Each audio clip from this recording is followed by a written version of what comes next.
Hello mga kabesi waps! Welcome back po sa ating YouTube channel at muling nagbabalik ang inyong lingkod.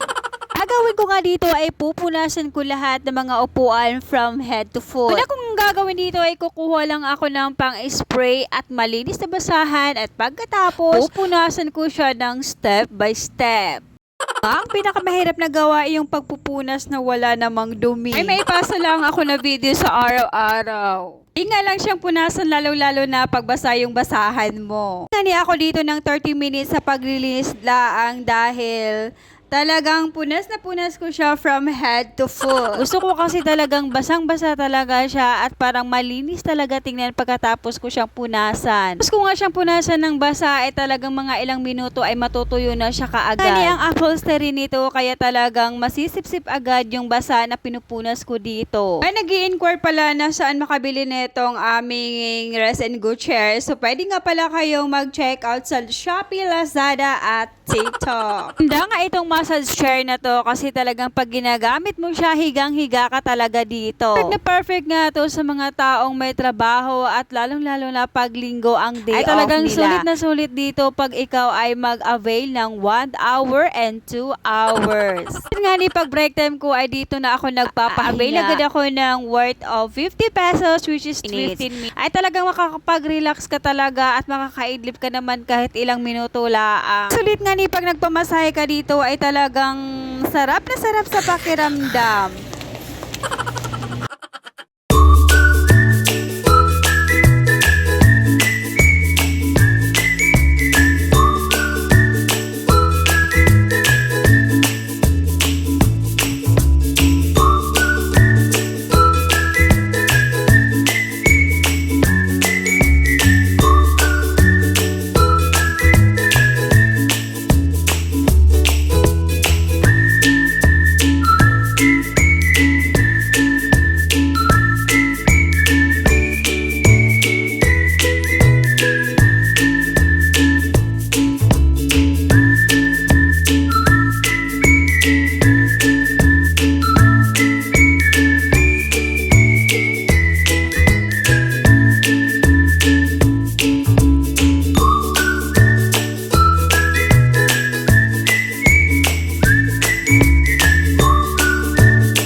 Invest.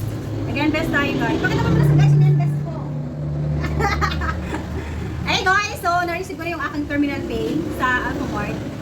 So ang ginawa ko, in-invest ko siya, binili ko siya ng hikaw. Tusok mo na? Di mo? Shoot mo na gusto ko nakabutas. Na-receive ko ng aking ano guys, back pay. After 6 months, na-receive ko na siya. Pupunta ko ng DC Soriaya ng isang araw. Ayan. Tapos binili ko na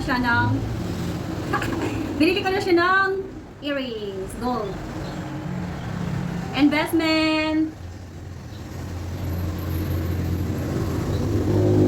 Naku, discolor. Dapat yung na-receive siyang. Manas up. Yan, isang mag-iinis sa buta. Isang lang sa butas. Yung butas, may alin